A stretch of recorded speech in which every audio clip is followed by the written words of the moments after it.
And good morning mga boss. Puntahan muna natin sila Tito Alan bago tayo tumuloy dun sa ginagawa nating grills.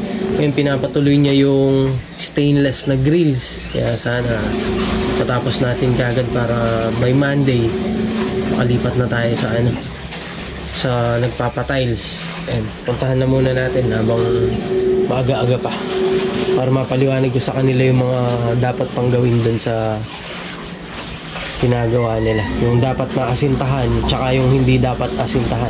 Ituturo na lang natin sa kanila. Punta muna tayo dun mga boss. Dalhin muna natin sa kanila yung extension para magamit nila dun sa cut off machine natin tsaka dun sa circular pang gawa ng forma. Yan. Kasi maliit yung wire na gamit nila, baka hindi kayanin yung circular tsaka cut off. Hatid muna natin yun. Ayan mga boss, naituro na natin kay Tito Alan yung mga dapat pang gawin dito. Tapos ayan, naghalo na sila, nagprepare na sila ng halo para dun sa isa na yun. Ayan mga boss, dito na tayo. Sukatan natin yung grills na to, yung stainless pa dito. Pero sa labas natin ilalagay para makabili na ng materials, maka-assemble natin agad. Ayan na natin sa mga boss para makabili na habang makabili. Ayan, iwan muna natin si Edwin. Then butasan mo bibili muna kami ng materials para dun sa stainless dun sa harap. Yung TV console yun dito, iuhuli na natin pag nayari na siyang pinturahan kasi baka magkarumi lang. Stainless yun.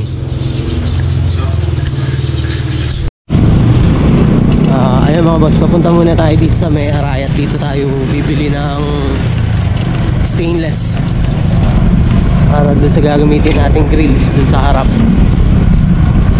Dito kasi medyo mura yung stainless na mabibili natin. 304 talaga siya. Kasi mga iba 202 lang. Dito nakapagtingin-tingin na kami, 304 siyang original. Hindi muna tayo mga boss. Ay mga boss, nandito na tayo sa pagbibila natin ng materyales. Tingnan muna tayo. Ayan. Dito rin kami kumuha nung ginawa namin pang grills. Ayan. Muna tayo mga boss. Ayan mga boss, yung nabili nating stainless na para sa grills dito sa harap. Ayan.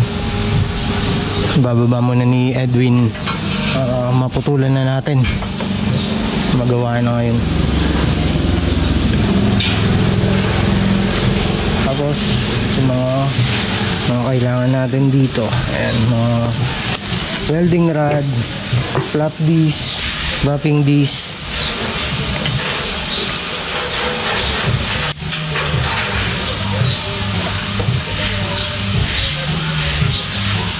Trabaho muna tayo mga boss. Pakita na lang natin mamaya kung paano proseso ng paggawa ng stainless. Ayan. Ayan mga boss, pagka itong stainless i-welding muna, itataking muna siya ng magkabilaan, yung make sure na hindi mawawala sa pagka-iskwala. Tsaka yung pagka-welding niya, spot, papalamigin mo. Ayan, bago, para hindi siya mawala sa pagkaka-iskwala. Kasi umiikom na pa ganyan yan. Kumbaga, naghihilahan sila. Etong side na to, tsaka to naghihilahan, kaya nawawala sa iskwala. Ayan.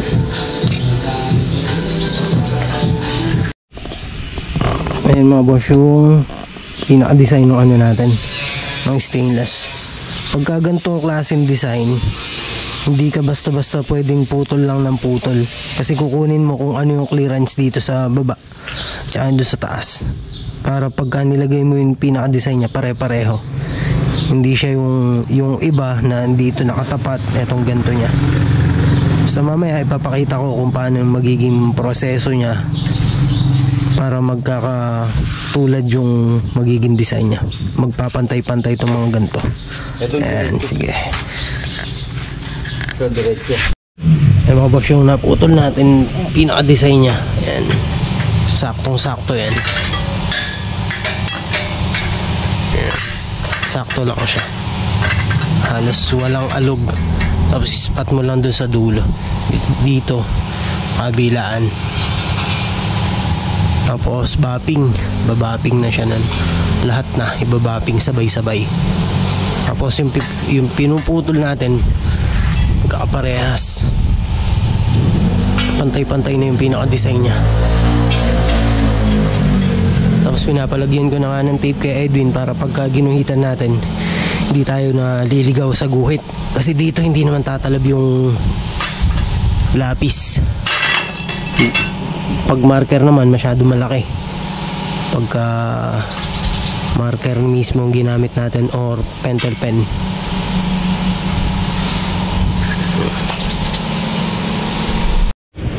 Ayan mga boss, i-weld muna natin yun, tataking natin, tapos tsaka na natin na ayusin yung, or ipo-full weld. Ayan, ganyan muna. Tapos ito yung epekto ng pinalagyan natin ng ng suka, pinasuka natin or pinalason. Ayan. Lumilitaw na yung kalawang niya. Ayan, yan siya. Tapos paprimeran na yan.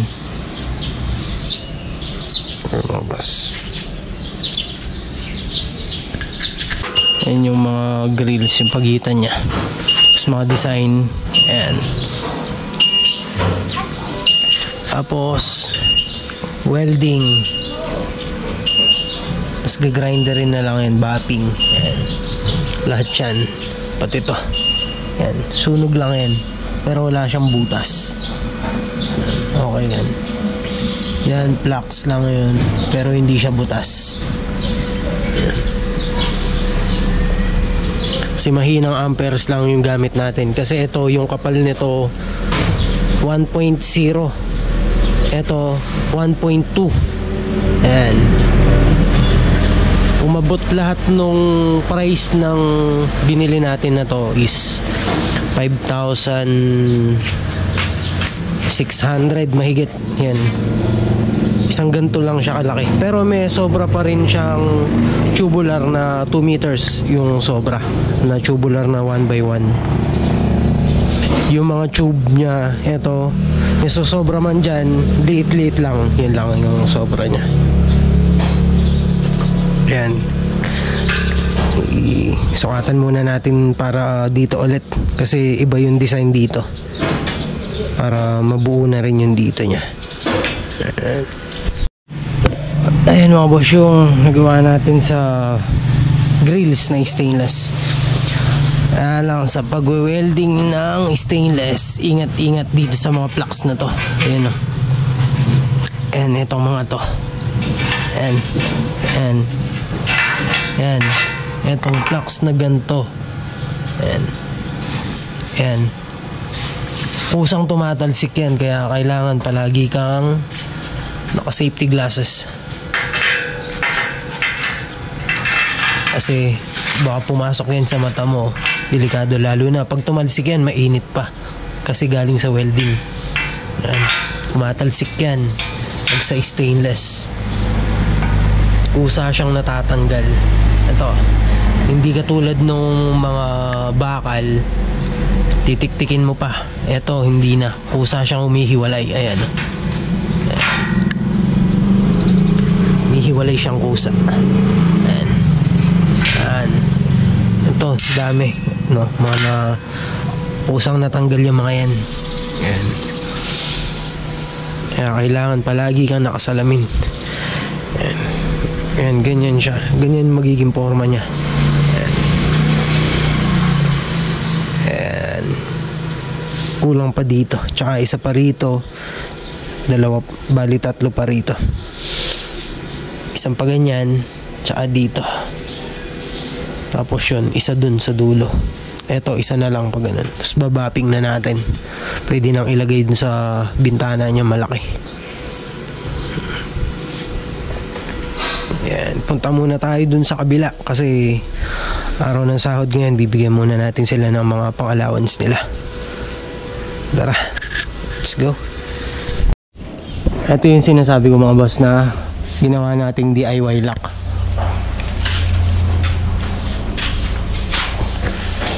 Ayan siya. Ayan, okay na siya. Yun. Pero pwede mo siyang iganan. Ayan. Tapos itong lock na to, dito yan. Sakawit mo rito para hindi mo siya maiangat na pag ganun. Di pa napipinturahan ni Edwin tsaka nalilinis. Lilinisin yan. Tapos pipinturahan na. Okay na. Isasama natin sa kulay nito. Ganyan lang siya. Ayan. Pwede mo siya. Tapos ganun mo siya. Ayun.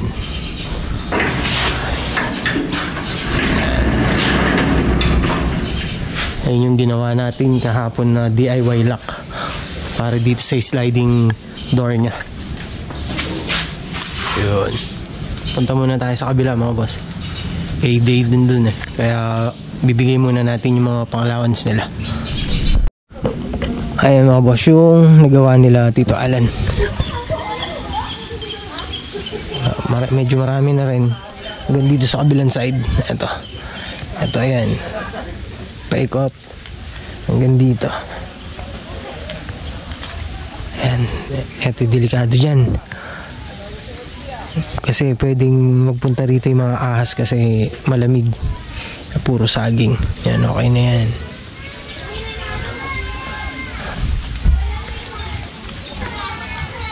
Inabutan kasi namin to. Wala yung mga stirrup niya. Kaya lang, inasintahan na. Tapos ayusin na lang ulit yan. Pagka popormahan. Tsaka na lalagay yung mga stirrup. Ayan. Lalagay yung stirrup. Forma. Ayan. Ito. Nagkaano ulit. Ganito na daw yung CR niya. Hindi na daw babaguhin. Okay na daw sa kanya to. Itutuloy ni asintada niyan. Doon lababo. May hagdan tayo paakyat. Kasi ito okay to, diretso na to. Tapos biga na. Yan na siya lahat.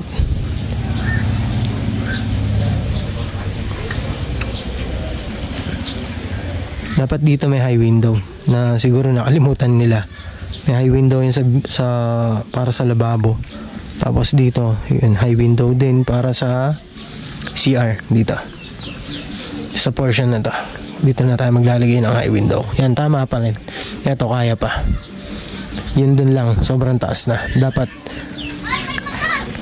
simula sa taas na to, bababa ka ng isang hollow blocks. Yun ang high window niya. Para sakto dun sa tiles, dun sa taas ng lababo. Siya mga boss. Papasahurin muna natin sila. Maghihintay na sila. Gabi na. Ayan na siya.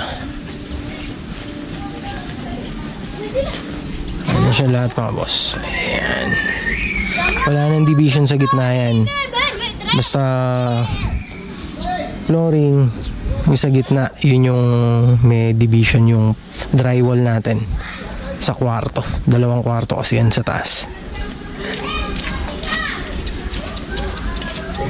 Yan na.